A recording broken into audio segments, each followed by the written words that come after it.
সারা জুরি share করেছেন যে তিনি আত্মহত্যাকারী ছিলেন। অভিযোগ করা হয়েছে যে তাকে অনলিফ্যান্স এক্সক্লুসিভ এর জন্য শিক্ষক তার চাকরি থেকে বরখাস্ত করা হয়েছিল।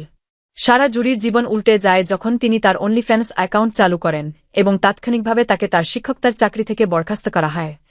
জীবনে মাঝে মাঝে আপনাকে আপনার ঝামেলা নিতে হবে এবং এটিকে একটি বার্তায় পরিণত করতে হবে এবং বলতে হবে, ঠিক আছে, এটা গোলমাল হয়ে গেছে, আমি খুব আত্মহত্যাপ্রবণ ছিলাম।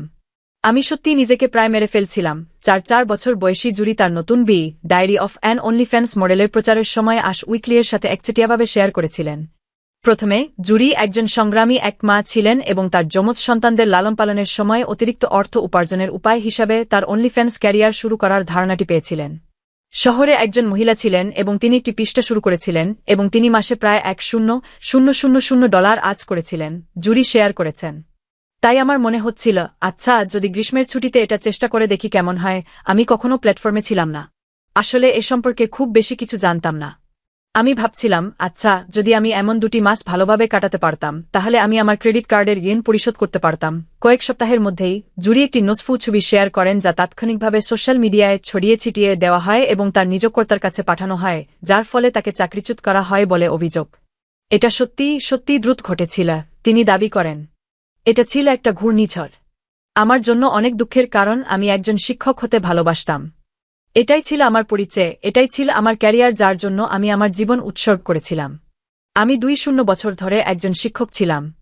এটা ছিল একটা ঘূর্ণিঝড় এবং আমার মনে হয় সেই কারণেই আমাকে অনলিফ্যান্স থেকে এক ধাপ পিছিয়ে আসতে হয়েছিল।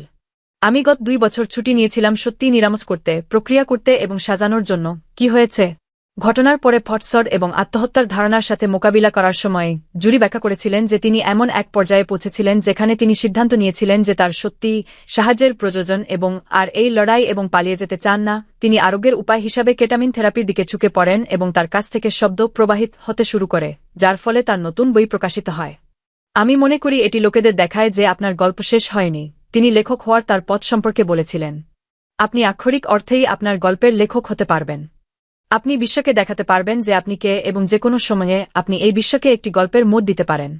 তাই এখন এটি যেমন শিক্ষক থেকে অনন্তভুক্ত মডেল থেকে লেখক। আমি যেখানে ইন্ডিয়ানাতে আছি সেখানে মনে হচ্ছে আমি শহরের লাল রঙের অক্ষর, তিনি বললেন। কিন্তু আমি এটিকে খুব ব্যক্তিগতভাবে নিই, কারণ আমার মনে হয় আমি শহরের মহিলাদের জন্য অনুমতিপত্র হতে পারি। যে মহিলারা তাদের যৌনতা অন্বেষণ করতে চান, যারা আমাকে দেখেন এবং আমি এখান থেকে পিছু হটছি না এবং আমি কেবল লজ্জায় পালিয়ে যাচ্ছি না। একজন অনন্তভুক্ত মডেলের ডায়েরি এখন প্রকাশিত হয়েছে। আপনি বা আপনার পরিচিত কেউ যদি সংগ্রাম করছেন বা সংকটে আছেন তাহলে সাহায্য পাওয়া যাবে। 988 নম্বরে কল করুন বা টেক্সট করুন অথবা 988 লাইফলাইন.org নম্বরে চ্যাট করুন।